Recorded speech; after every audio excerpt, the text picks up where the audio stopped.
Bonjour à chacun. Je voudrais aujourd'hui partager avec vous un texte de l'Évangile, au chapitre 9, l'Évangile de Matthieu. Vous savez, cette parole de Dieu, cette Bible, cet Évangile est tout simplement extraordinaire car nous voyons Jésus en action. Je voudrais donc aujourd'hui relater avec vous, dans ce seul chapitre 9 de l'Évangile de Matthieu, 4 situations différentes des personnages qui se sont approchés de Jésus et qui avaient besoin, chacun, dans chaque situation, d'un miracle extraordinaire pour s'en sortir. Et vous allez voir, dans ces 4 situations différentes, dans ces 4 puissantes manifestations de la main de Jésus, une constante, une et une seule, c'est la foi. Allons-y dans le détail. Au chapitre 9, verset 2, « On lui amena un paralytique couché sur un lit.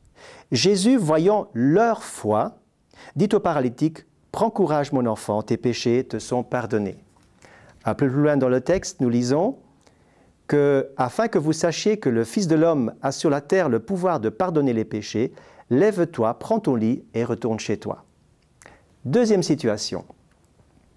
Un chef arriva, se prosterna devant lui et dit « Ma fille est morte il y a un instant, mais viens, impose-lui les mains et elle vivra. » Jésus se leva et le suivit avec ses disciples. Troisième situation, au verset 20, « Une femme atteinte d'une perte de sang depuis 12 ans s'approcha par derrière et toucha la frange de son vêtement, car elle se disait « Si je puis seulement toucher son vêtement, je serai guérie. » Jésus se retourna et dit en la voyant « Prends courage, ma fille, ta foi t'a guérie. » Et cette femme fut guérie à l'heure même.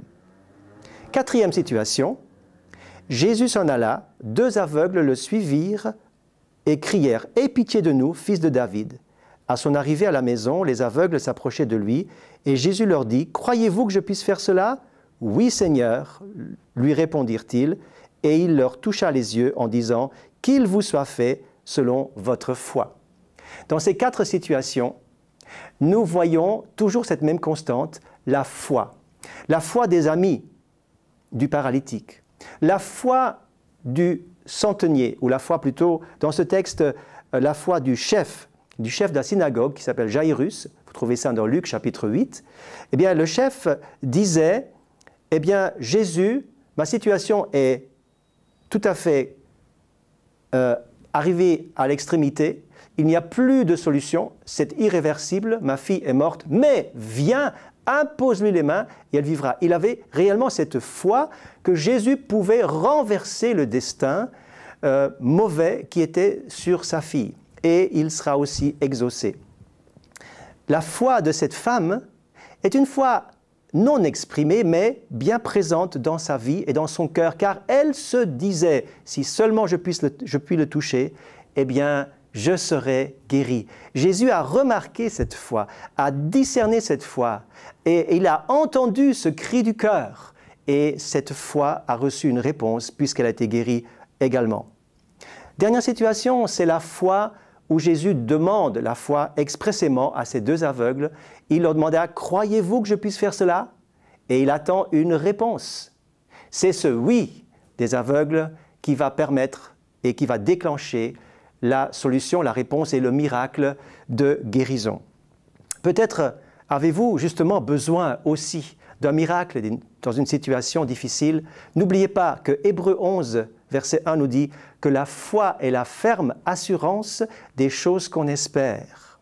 La ferme assurance ou la base, le fondement des choses qu'on espère. Cette foi doit être le fondement de notre vie, notre relation avec Jésus, et nous obtenons par la foi, selon notre prière de foi, nous obtenons le miracle que nous attendons du Seigneur. Soyez patients, soyez encouragés et que votre foi soit vivante.